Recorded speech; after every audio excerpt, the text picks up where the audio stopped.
In the early 2010s, the name Aura Dione was everywhere for anyone who followed pop music. She had successful singles, music videos with striking face paint, melancholic verses, and choruses that stuck in your head for days. But then, after a few years, it felt as if she simply disappeared from the spotlight. Aura Dione was born in Copenhagen in 1985. Her parents were hippies who spent much of their time traveling the world by sea, and Aura often accompanied them on these journeys. Her mother has Faroese and French roots, while her father is of Danish and Spanish descent. Aura began writing songs at the age of 8. The stage name Aura Dione came a little later. When she eventually released her first official single, she decided to adopt the nickname that her friends had used for her since childhood. As a teenager, she worked with several small record companies and took part in talent competition. One of her songs eventually reached Kenneth Bagger, a Danish producer and founder of the indie music label Music for Dreams. He saw potential in her songwriting and offered to record one of her tracks professionally. The opportunity led to the release of her debut single, Something from Nothing.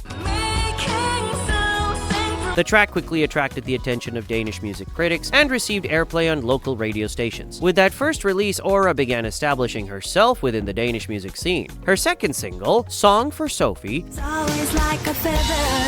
helped solidify her image as a melancholic and dreamy singer-songwriter with a distinctive folk-pop sound. In January 2008, she released her debut studio album, Columbine. The record was widely praised by critics, some even calling it one of the strongest debut albums in Danish pop history. Following the album's release, Aura began performing extensively across Denmark. One of the singles from the album, I Will Love You Monday, became a major hit and reached #1 in several European countries. Her growing popularity soon attracted the interest of a much larger label. Universal Music approached her with a contract offer, seeing the potential for Aura to become an international star. By 2011, Aura had started working on material for her second studio album. Universal Music actively supported her efforts to break into the global market. During this period, she began collaborating with American producers. Among them was the well-known production team Rock Mafia, who had worked with artists like Miley Cyrus, Selena Gomez, and Demi Lovato. The lead single from her upcoming album, Geronimo, was released as the first taste of this new era. The song quickly climbed the charts and reached #1 in countries like Austria, Denmark, and Germany. In fact, it made Aura the first Danish artist to debut at #1 on the German charts. However, the release of a second album often comes with criticism. Some fans argued that her music had become more commercial and tailored for radio formats, losing some of the emotional intimacy that had defined her earlier work. Her second album, Before the Dinosaurs, produced several successful singles and significantly expanded her international profile. Another standout track from the album was Friends,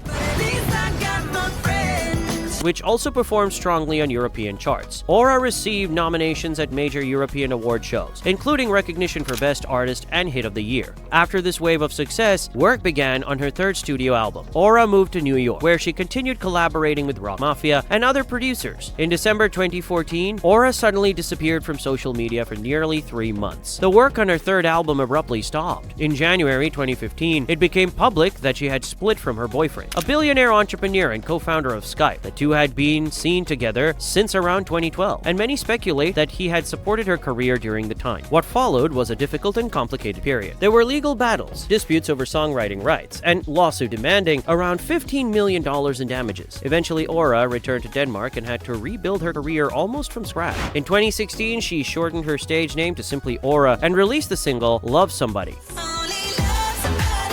followed by another track called Indian Giver.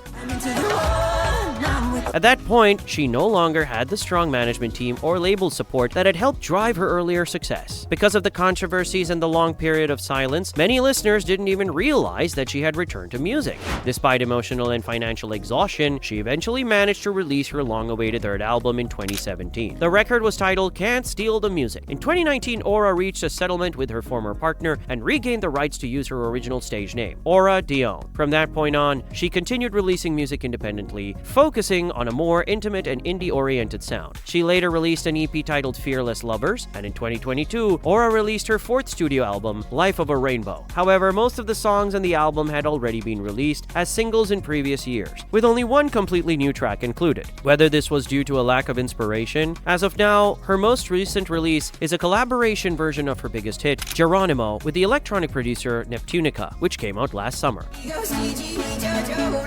And if you'd like to continue exploring stories about artists whose careers took unexpected turns, you can check out another video about Dua Lipa's fellow Balkan star Aura Dione, also known for the hit Bon Bon, in the video at that link. And in another video at that link, you can find out what happened to the singer whose song ABCDEFU was playing everywhere back in 2021.